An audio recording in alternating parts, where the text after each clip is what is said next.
Sesi soal jawab bersama Ustaz Abdul Somad. 1. Sekarang ekonomi agak kurang baik.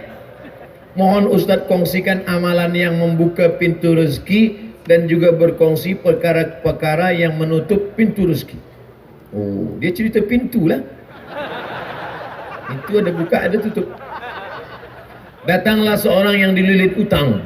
Ya Rasulullah, aku ni susah dililit utang. Apa doa yang aku baca? Kata Nabi, minta perlindungan daripada 8. Allahumma inni a'udzubika minal hammi wal hazan wal ajzi wal kasal wal jubni wal bukhl wa dhala'id daini wa ghalabatir rijal. Minta daripada 8. Allahumma inni a'udzubika minal hammi, selamatkan aku daripada susah hati, wal hazan, segala kesulitan dan kesulitan.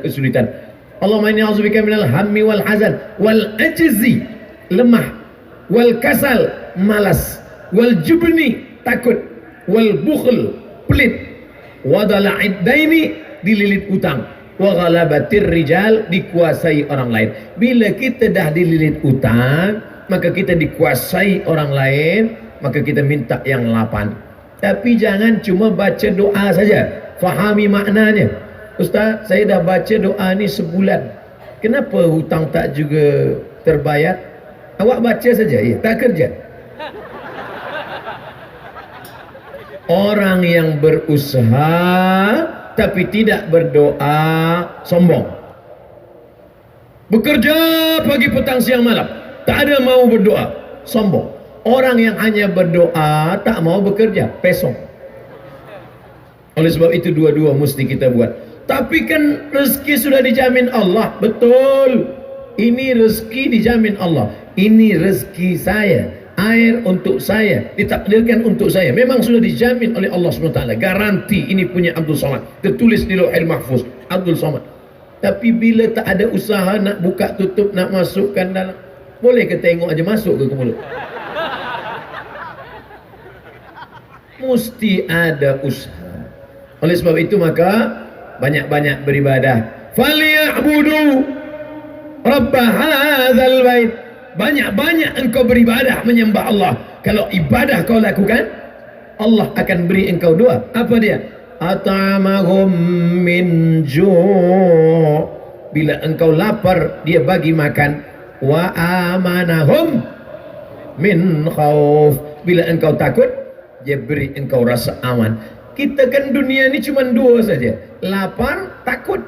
Lapar, takut. Bila dah kenyang, takut pun hilang. Takut anak tak sekolah, takut bila nanti lepas dia tak kerja, takut nanti kerja dia tak kaya, takut. Hidup ini yang penting cukup saja. Cukup beli kereta, cukup beli rumah, cukup nikah, cukup punya anak, cukup nikah sekali lagi. Cukup. Maksudnya bini dia yang pertama meninggal dunia, jangan nak marah saja. Wa amanahum min khauf, aman daripada segala takut. Tapi syarat dia apa? Falyabudu, banyak-banyak beribadah. Susahkah bagi Allah Subhanahu wa taala untuk mengeluarkan air dari tanah yang kering, batu? Tapi kalau Allah berkehendak, bukan dari tumit engkau air itu keluar, wahai Hajar. Hajar, naik ke Bukit Safa, turun, naik ke Bukit Marwah, tak ada air. Tapi air itu datang dari tumit budak kecil yang belum pandai berjalan. Dari tumit Ismail. Tapi tumit Ismail, dia tengok air. Apa kata Hajar? Zamzami. Berkumpullah air. Berkumpul. Air itu berkumpul 3.800 tahun. Air itu tak kering. Tapi jangan gara-gara mendengar cerita ni, esok dia tak ada kerja. Awak kenapa tak kerja? Kenapa tak pergi office? Kata Ustaz Somad, bukan dari tumit kita rezeki itu datang, dari tumit budak kecil.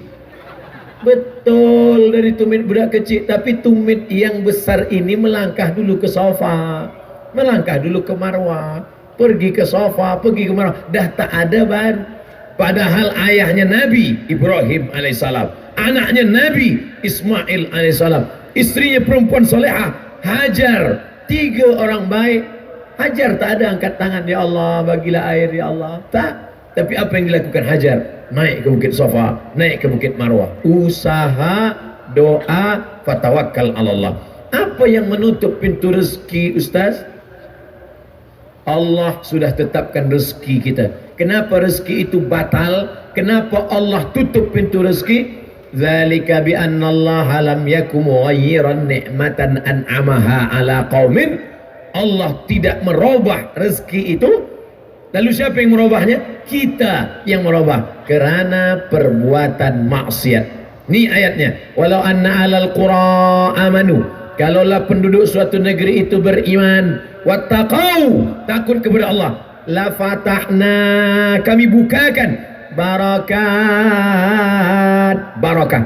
barakatin minas sama, dari langit, wal ard, dari bumi. Walakin kazzabu, manakala mereka dustakan ayat kami, manakala mereka sunyikan masjid kami, manakala mereka biarkan anak-anak yatim kami, akhadnahum, kami cabut. Kenapa Allah cabut barakah? Kerana fadzalikal ladzi yad'ul yatim, membiarkan anak yatim, membiarkan masjid, membiarkan orang susah, maka inilah penyebab pintu-pintu rezeki ditutup oleh Allah Subhanahu wa taala. Wallahu fi aunil abdi, Allah akan sentiasa menolong seorang hamba. Apa syaratnya? Maka al-abdu fi auni akhi, selama hamba itu mahu menolong saudaranya. Engkau sanggup membeli kereta yang mewah, sanggup membeli rumah yang besar, sementara anak yatim fakir miskin tak makan. La yu'minu ahadukum, kamu tidak beriman. Tak beriman, kata Nabi, hatta yuhibba li akhi, sampai kau sayang kepada saudaramu seiman, ma yuhibbu li nafsi, sama seperti sayang pada diri sendiri. 2. Ustaz, sekiranya saya ingin membuat persediaan kedatangan Dajjal, yaitu dengan menyediakan bekalan air dan makanan yang banyak. Oh, dia dah siap-siap dah. Bila Dajjal datang, saya dah siapkan ini rumah di bawah tanah, ada air, ada makanan. Adakah bekalan ini lenyap dan hilang apa Dajjal muncul? Dajjal boleh tunjuk langit, ya sama imtiri, turunkan hujan. Ya ardi umbuti, wahai tanaman tumbuhkan, tumbuh. Dajjal tunjuk pada mayit, orang mati, ya mayit qum, tegak, mayit tegak berdiri. Bila suruh langit hujan, suruh bumi tumbuh tanaman, suruh mayat tegak berdiri, susahkah bagi Dajjal untuk berkata, hai yang siapkan makanan bawah tanah, hilang. Makanan yang kau simpan hilang. Handphone bawah hilang. Hilang. Dajjal punya kerja. Sebab dia nak tunjuk kafir. Jadi yang perlu kita siapkan ini apa? 3. Yang pertama, selepas sembahyang, sebelum salam, selepas tasyahud, Allahumma inni a'udzubika min adzabi jahannam wa min adzabil qabri wa min fitnatil mahya wal mamat wa min syarri fitnatil masihid Dajjal. Yang kedua, hafaz 10 ayat pertama surah Al-Kahfi. Yang ketiga, baca surah Al-Kahfi malam Jumaat. Man qara'a surat Al-Kahfi, siapa yang membaca surah Al-Kahfi pagi Jumaat, siang Jumaat, petang Jumaat, malam Jumaat, sebelum tenggelam matahari hari Jumaat, adha'a lahu, Allah Ta'ala beri dia cahaya, nur minan nur, cahaya ma bainal jumu'ataini, dari Jumat ini hingga ke Jumat ini, dari Jumat ini hingga ke Jumat ini. Kenapa hari Jumat? Sebab hari Jumat hari kiamat. Datang Dajjal hari ini, hari Sabtu, hari Ahad, dia baca hari Jumat, Allah berikan dia cahaya hingga ke hari Jumat, maka dia akan dipelihara Allah. Jumat ini belum kiamat, Jumat nanti kiamat, Dajjal datang, maka Allah akan jaga dia. Maka nanti minta tolong kepada ustaz, tuan guru, kita mengaji tafsir surah Al-Kahfi, supaya bukan hanya sekadar setakat membaca saja, tapi kita pahami maknanya dan amal perbuatan kita membuat Dajjal takut dan terselamatkan. Mudah-mudahan kita, anak cucu kita selamat daripada fitnah Dajjal. Amin. 3. Mana yang lebih utama antara amanah dan rasa kasihan? Kita diamanahkan untuk menjaga satu institusi agama, membayar gaji pekerja. Ada di antara pekerja yang kurang komited dan gagal menunaikan tanggung jawab bekerja mengikut standar yang ditetapkan, walaupun diberi teguran dan nasihat berulang kali. Berapa kali? Hampir 10 tahun. Kalau ikut amanah, rasanya saya mesti buang pekerjaan ini. Tapi rasa kasihan, kerana nanti bagaimana dia nak menanggung anak, istri, mana yang lebih utama Ustaz? Amanah atau kasihan? La takhunullah, jangan kamu khianati Allah. War rasul, khianati rasul. Wa takhunu amanatikum, kamu mengkhianati amanahmu. Wa antum ta'lamun, dan kamu tahu. Maka oleh sebab itu kita mesti ada punishment, ada hukuman. Bila kamu tidak laksanakan ini, maka akan potong 10%. Bila 2 kali, 20%. Bila 3 kali, dalam Islam pun ada hukuman. As-sariqu, pencuri lelaki, was-sariqatu, pencuri perempuan, faqta'u aydiyahuma, potong tangannya. Ada hukuman. Sebab manusia ini dia tidak akan takut, dia tidak akan jera, dia tidak akan berhenti bila tak ada hukuman. Bahawa kita ada rasa kasih, ada kasih sayang, ya. Tapi bila dia tidak berhenti dari pengkhianatannya, dia akan bekerja tidak sesuai standar, maka kualiti produk akan berkurang. Kita ada zalim pada orang banyak. Rasa kasihan pada satu orang, yang kita kasihan 3 saja, dia, anaknya, bini dia. Tapi produk yang tak baik, sudah zalimi orang banyak. Kasihan kita pada 3 orang membuat kita aniaya pada banyak orang. Ingat, ada orang yang mati menghadap Allah, sembahyangnya banyak, puasa sunatnya banyak, zikirnya banyak, baca Qurannya banyak, tapi hilang. Sebab apa? Sebab amal yang banyak tadi diambil oleh orang-orang yang dia khianati. Maka kasihan boleh, tapi gara-gara kasihan kita tidak menjadi amanah, kita sudah berubah menjadi khianat. Lalu apa solusi? Apa yang dapat kita lakukan? Kita bagi dia peringatan. Bila awak tidak kerja sesuai standar, potong. Bila tidak sesuai lagi, bila tidak kita lakukan ini, maka na'udzubillah, rasa kasihan kita sudah membuat kita tidak amanah. Apakah Nabi SAW pernah melakukan ini? Ya. Pulang kembali daripada Yaman. Ini kambing saya, ini kambing zakat, ini unta zakat, ini kambing saya. Kalau ikut kasihan, tentu Nabi akan berkata, ambillah, saya kasihan tengok engkau, sebab engkau jalan jauh daripada Yaman. Tapi Nabi tidak. Apa kata Nabi SAW? Apakah bila engkau duduk di rumah bapamu, duduk di rumah bundamu, apakah mungkin orang akan datang memberikan engkau hadiah ini? Tentu tidak. Engkau dapat kambing ini sebab engkau adalah amil zakat. Maka Nabi SAW marah. Kemarahan Nabi bukan berarti Nabi tidak kasihan. Nabi itu wa ma arsalnaka illa rahmatan lil alamin.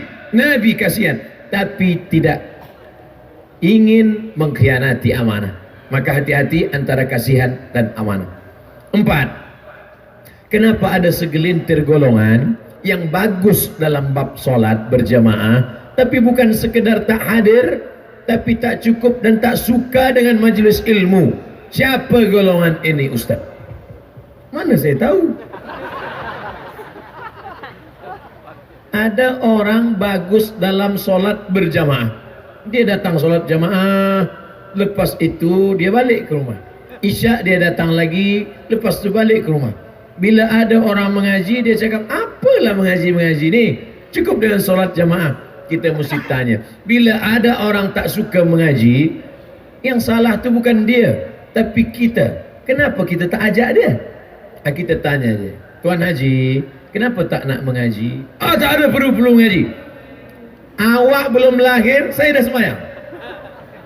Cuba saya dengar bacaan sembahyang Tuan Haji. Apa awak dengar? Saya nak belajar. Sebenarnya saya pun tak banyak hafaz. Mungkin dia tak nak mengaji itu sebab dia selama ini manakala dia dengar ustaz cakap, ustaz itu menyakitkan hati dia. Ustaz bicara tentang tak pandai baca Quran, dia memang tak pandai baca Quran. Jadi kita ajak dia baik. Ud'u ila sabili rabbik, ajak orang ke jalan Allah. Tuan Haji, ayolah kita berjamaah di masjid. Tak perlu saya berjamaah, penting saya sendiri saja. Esok kita datang lagi. Tuan Haji, ayolah berjamaah. Tak perlu, yang penting saya sendiri saja.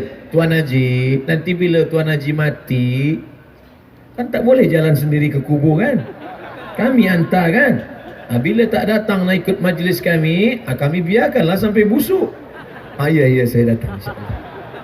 Oleh sebab itu maka alaikum bil jamaah, hendaklah dengan jamaah, dengan kata-kata yang lembut, bil hikmah wal mau'izatil hasanah, suri tauladan yang baik. Tapi ini orangnya keras, dia mesti berdebat.